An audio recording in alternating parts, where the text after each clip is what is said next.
Une vidéo qui pourra faire très mal dans le kokoro de tous les fans de K-pop. La K-pop devient illégale, et on part même au niveau d'une illégalité assez puissante, puisqu'on parle de 15 ans de prison pour ne serait-ce que posséder et regarder de la K-pop, même des peines de prison pour chantonner de la K-pop. C'est le leader suprême Kim Jong-un de la Corée du Nord qui déclare une guerre culturelle ouverte et dangereuse contre un cancer vicieux qui gangrène la jeunesse nord-coréenne. Générique.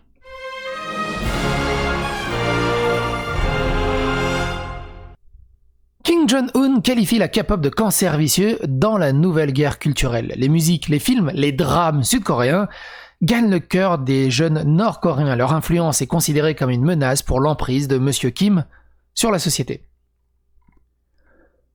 Kim Jong-un a qualifié cela de cancer vicieux qui corrompt la tenue, les coiffures, les discours, les comportements des jeunes nord-coréens.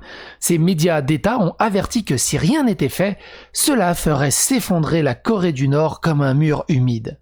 Après avoir conquis des fans dans le monde entier, la culture pop sud-coréenne est entrée dans la dernière frontière, la Corée du Nord, où son influence croissante a incité le chef de l'État totalitaire à déclarer une nouvelle guerre culturelle pour l'arrêter. Mais même un dictateur peut avoir du mal à retenir la marée. Ces derniers mois, il ne s'est pratiquement pas passé un jour sans que M. Kim ou les médias d'État ne dénoncent les influences antisocialistes et non socialistes qui se répandent dans son pays.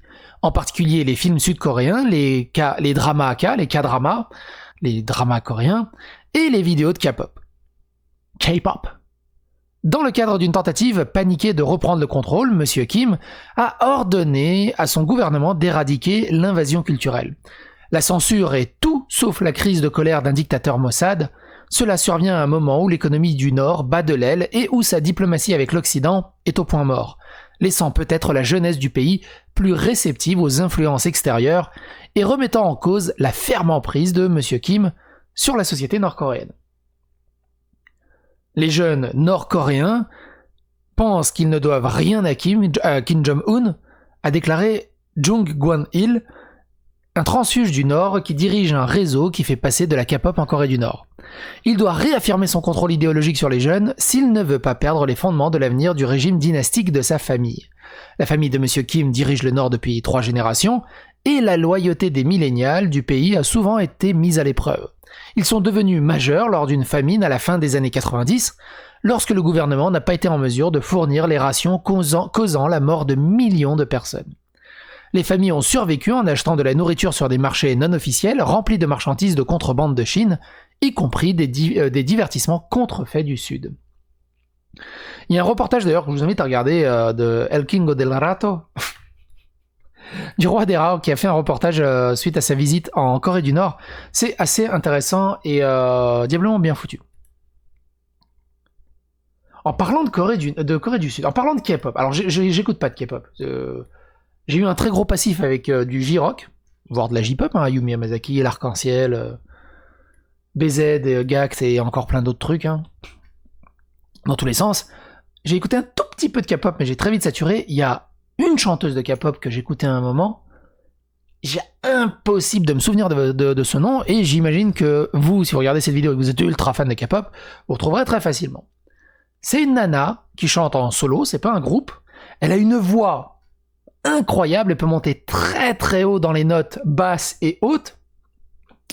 Et je me souviens d'un clip en fait où il y a son copain, je crois, qui est mort ou qui est décédé, et elle construit une machine temporelle dans une espèce de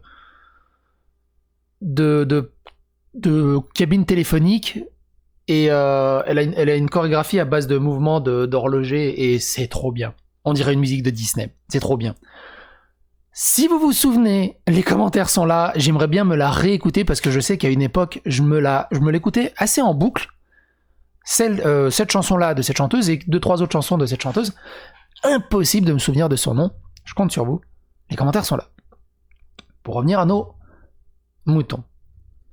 La propagande de l'État nord-coréen a longtemps décrit la Corée du Sud comme un enfer vivant grouillant de mendiants. Au travers des K-dramas, d'abord introduits en contrebande sur cassette et CD, les jeunes nord-coréens ont appris que pendant qu'ils luttaient pour trouver suffisamment de nourriture pendant une famine, les gens du Sud suivaient des régimes pour perdre du poids. Le divertissement sud-coréen est maintenant passé en contrebande sur des clés USB en provenance de la Chine, volant le cœur des jeunes nord-coréens qui regardent derrière des portes fermées et des fenêtres drapées. Sa présence est devenue si préoccupante que la Corée du Nord a promulgué une nouvelle loi en décembre dernier pour y remédier. La loi prévoit de 5 à 15 ans de camps de travail forcés pour les personnes qui regardent ou possèdent des divertissements sud-coréens, selon les législateurs de Séoul, qui ont été informés par des responsables du renseignement du gouvernement, et des documents internes nord-coréens passés en contrebande par Daily NK, un site web basé à Séoul. La peine maximale précédente pour de tels crimes était de 5 ans de travaux forcés.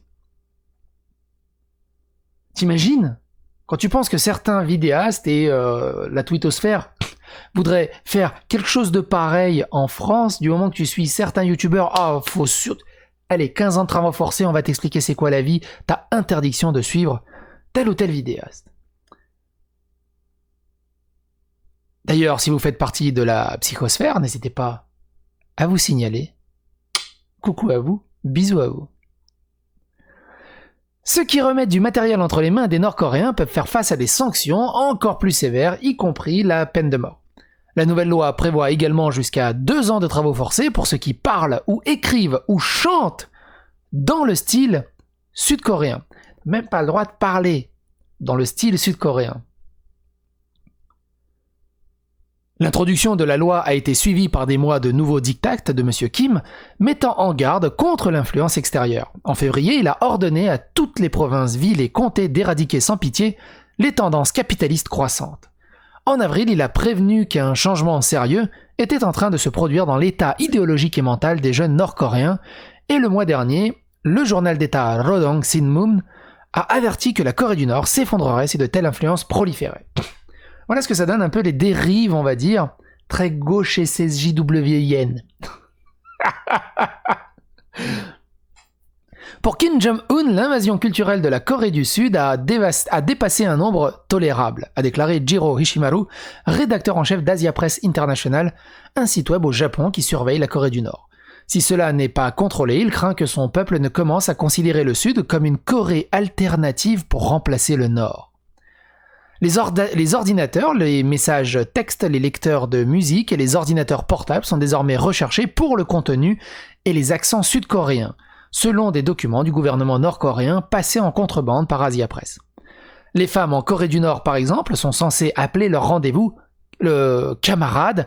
Au lieu de cela, beaucoup ont commencé à les appeler oppa ou miel, comme le font les femmes dans les K-dramas. Monsieur Kim a qualifié le langage de perverti. Les familles de ceux qui sont surpris à imiter l'accent de marionnettes du Sud dans leurs conversations quotidiennes ou leurs SMS pourraient être expulsées des villes en guise d'avertissement selon les documents. Carrément, de l'accent en SMS. Qu'est-ce qu'elle a, ma caméra ? Je suis blanc comme un linge. Ma caméra, à chaque fois, elle a une balance des blancs différente, une luminosité différente. C'est ouf.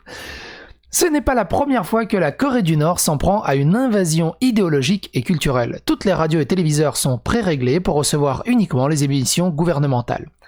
Le gouvernement a empêché son peuple d'utiliser l'Internet mondial, je sais pas pourquoi j'étais parti en anglais. Des brigades disciplinaires patrouillent dans les rues, arrêtant les hommes aux cheveux longs et les femmes aux jupes jugées trop courtes et aux pantalons jugés trop serrés.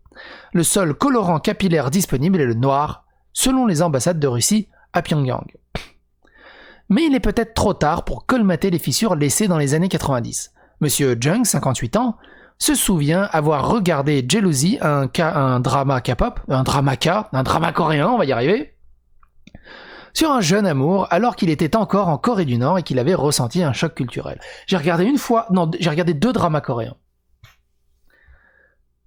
Un où c'était une nana qui était super amoureuse d'un gars au lycée et un truc comme ça, et elle se faisait passer, qui est un lycée uniquement garçon, et se faisait passer pour un garçon dedans. il était fun. Putain, il était fun. Et il était fun parce qu'il y avait beaucoup d'épisodes avec un copain de ce gars dont elle était amoureuse, qui du coup, ce copain est tombé amoureux d'elle, mais elle pensait que c'était un garçon, et du coup, plusieurs épisodes, il fait, mais je suis gay, mais je suis pas gay, mais c'est pas possible, je suis gay. Bon, bah si je deviens gay, qu'est-ce qui se passe? Parce qu'il pensait que c'était un garçon. Et c'était tellement hilarant. Pareil, je sais pas comment ça s'appelle ce drama. Et un autre drama où j'ai regardé les 2 premiers épisodes, mais juste le premier épisode, il m'a détruit. C'était une histoire à base de fantômes. Et tout ce que je me souviens, c'est que tout tourne autour d'une paire de baskets de ce mec qui est décédé. Et cette paire de baskets revient à la fin et revient à la chérie qui aimait ce mec qui est décédé. C'est tellement tourné, ça m'a tellement défoncé. J'ai eu une dépression pendant 2 semaines. J'ai pleuré pendant au moins 28 litres de larmes. J'ai fait, c'est pas possible, c'est trop puissant pour moi, je pourrais pas regarder la suite. Si le premier épisode est comme ça, alors le suivant... Laisse tomber, c'est trop d'émotions. Ils sont forts pour ça, bordel de merde. Mais il est peut-être trop tard pour colmater les fissures laissées dans les années 90. Monsieur Jung, je l'ai déjà lu. À la télévision nord-coréenne, tout tournait autour du parti du chef, a-t-il déclaré. Vous n'avez jamais vu une manifestation aussi naturelle d'émotions humaines qu'un homme et une femme s'embrassant. Dans une enquête menée par l'Institut d'études sur la paix et l'unification de l'Université nationale de Séoul auprès de 116 personnes qui ont fui la Corée du Nord en 2018 ou 2019, près de la moitié ont déclaré avoir fréquemment regardé des divertissements sud-coréens lorsqu'ils se trouvaient dans le Nord. Un favori actuel, a déclaré M. Jung, était Crash Landing on You, une émission sur une héritière sud-coréenne en parapente qui traverse la frontière par une rafale de vent soudaine et tombe amoureuse d'un officier de l'armée nord-coréenne. Monsieur Kim avait par le passé semblé plus flexible envers la culture extérieure. En 2012, il a été montré à la télévision d'État en train de saluer un groupe de filles en mini-jupe, jouant la chanson thème de Rocky, tandis que les personnes de Mickey et Minnie Mouse se cabraient à proximité. C'est-à-dire, se cabraient. Qu'est-ce que t'entends par se cabrer? C'est Minnie Mouse qui se cabrait? Comment ça se... Après... Il y a de très fortes chances que Kim Jong-un, c'est un gros consommateur de Disney, de K-pop et tout, sauf qu'il le fait dans son coin. Évidemment, la plupart, de toute façon, des gens qui pratiquent ce genre d'ultra interdit de... Comment on appelle ça? De prohibition, c'est généralement les plus gros consommateurs, généralement. C'est ceux qui en parlent le moins qui en consomment le plus. C'est des McCain, les mecs. Les kiosques approuvés par le gouvernement à Pyongyang vendaient les favoris de Disney comme Le Roi Lion ou Cendrillon. Les restaurants ont diffusé des films, de concerts, des émissions de télévision étrangères, a rapporté l'ambassade de Russie en 2017. Mais la confiance de M. Kim s'est affaiblie après que sa diplomatie avec Donald Trump, l'ancien président américain, s'est effondrée en 2019 sans la levée de sanctions économiques écrasantes. Il s'est depuis engagé à diriger son pays à travers les restrictions en construisant une économie autonome qui dépend moins du commerce avec le monde extérieur. Puis la pandémie a frappé, aggravant le problème économique du Nord. Ce que je sais, moi, au niveau, on va dire entre guillemets informatique, la Corée du Nord est un des plus gros viviers de terres rares au monde. C'est aussi pour ça que beaucoup d'entreprises étrangères sont intéressées par la Corée du Nord. Tiens, ça me fait penser aussi une autre vidéo. Alors on va faire une petite parenthèse qui est très intéressante.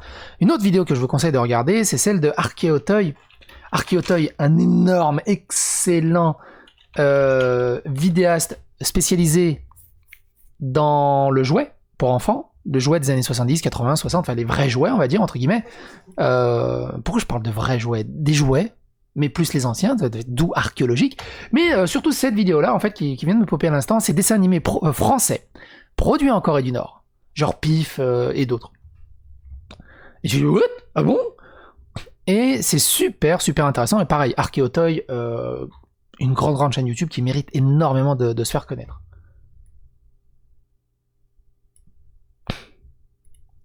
J'en étais où? Il s'est ensuite engagé à diriger son... J'ai déjà lu. Vous avez vu, hein? C'est ma femme qui est très contente. La situation économique du Corée du Nord est la pire depuis que Kim Jong-un a pris ses fonctions il y a 10 ans, a déclaré Maître Ishimaru. Si les gens ont faim, le taux de criminalité pourrait augmenter. Il doit resserrer le contrôle pour dissuader les troubles sociaux. La Corée du Nord a recouru à exhorter son peuple à informer les autres personnes qui regardent des dramas coréens selon des documents passés en contrebande par le Daily NK. Mais beaucoup ont décidé de détourner le regard, allant même jusqu'à avertir leurs voisins avant la descente de police, selon des documents. Le phénomène de diffusion de publications impures et de propagande ne disparaît pas, mais se poursuit. C'est un article très intéressant. Et la Corée du Nord, dictature qu'elle l'est, sombre davantage à l'intérieur. Mais au bout d'un moment, la jeunesse devrait réussir à se soulever. Est-ce qu'on peut arrêter Internet? Est-ce qu'on peut arrêter la jeunesse? Est-ce qu'on peut arrêter la mondialisation? Kim Jong-un y travaille. Et vous, qu'est-ce que vous en pensez? Est-ce que la K-pop devrait être interdit? À vous de me dire dans les commentaires. En attendant, n'hésitez pas à cliquer sur d'autres vidéos qui pourraient vous intéresser. Les liens sont dans la description et dans les fiches. Phagocytez l'algorithme de YouTube, abonnez-vous, likez, clochez, commentez, et on se retrouve pour d'autres aventures. Bye.